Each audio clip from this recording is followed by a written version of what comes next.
Welcome back to the Constitutional Clarion.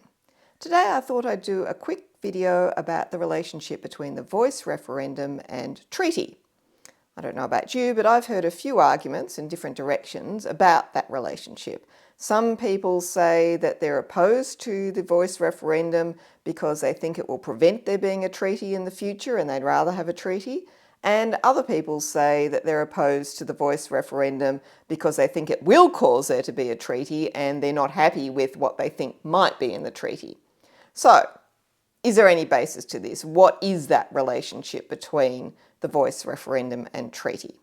So to break this down, let's look at it in two different ways. So one is the legal aspect of it, and the second thing is the political aspect of it. So from a legal point of view, does the voice referendum have any impact on treaty? Does it allow for treaty to happen or does it prevent it? Okay, first thing to do is, again, let's just go back and look at the words. What do the words say in the constitutional amendment? And is there anything there that would make a difference in relation to treaty? And the answer is no. There's nothing in there that deals specifically with treaty, that would prevent a treaty, or even that would provide legislative power to facilitate a treaty. If you look at the legislative power provided in section 129(3), that's just giving legislative power in relation to things concerning the voice, not other things like treaty. So basically, from a legal point of view, it makes absolutely no difference either way. The reality is that there are already powers that the Commonwealth Government and Parliament have that it could use if it wanted to enter into some kind of agreement with Indigenous Australians, whether you call it a treaty or a Makarrata or what it is, which is an agreement. So the Commonwealth could do that by entering into an agreement under its executive power in section 61 of the Constitution. And if there were aspects of that agreement that needed to be given effect by legislation, which needed law to support it, then it already has the race power in section 51(26) to do that.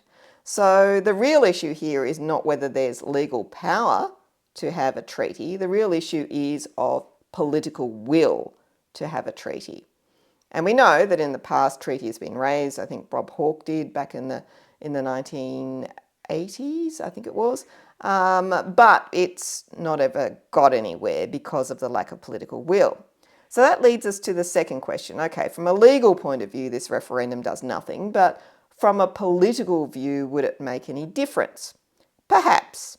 So let's look at those aspects. Well, the first thing is that the voice in making representations to Parliament and the Executive might make representations recommending that the government enter into a treaty-making process. And it probably would, given that given the wishes of the Indigenous people in the Uluru Statement from the Heart, suggesting that voice came first, but then treaty and truth-telling. So the voice could put it on the agenda, but again, it would be up to the government and the Parliament to decide whether or not they wish to pursue it. Maybe they would. But on the other hand, maybe they'd say, well, look, our first priority is to get the voice bedded down and working properly and effectively. And so we're going to concentrate first on all those issues that the voice needs to deal with in terms of closing the gap and get runs on the board and make sure the voice is effective before we take the further step to looking at treaty. So it might take that approach as well. Who knows? Okay, it's a political matter. The other point here is that when you are trying to start off a treaty-making process, the two big questions to begin with are, who do you negotiate with? So who is your negotiating party on the other side? And what's the process for doing that negotiation? And that's something where the voice itself could be very helpful. It could be helpful in working with government to work out what the steps are for that process and how to identify those with whom the negotiation would take place. So from that point of view, the voice could be useful to facilitating the process by which a future treaty were to be made. What happens, however, if the referendum fails? Would that have a political impact as well? Certainly it would have a huge political impact on a whole lot of things. One risk of the voice failing is that the government would see that as a message from the Australian people that they aren't interested in changing the current relationship between Indigenous Australians and non-Indigenous Australians, and the government has used up a huge amount of political capital in running this referendum and therefore drops the whole idea of voice, treaty, truth, and it's gone for a generation, and that's a real possibility. So the failure of the referendum could indeed involve the failure of treaty in the future. The other possibility, however, is that the government might say, well, okay, we didn't succeed in a referendum in doing this, so let's take a different approach. Maybe our different approach would be going ahead with some kind of negotiation of a treaty.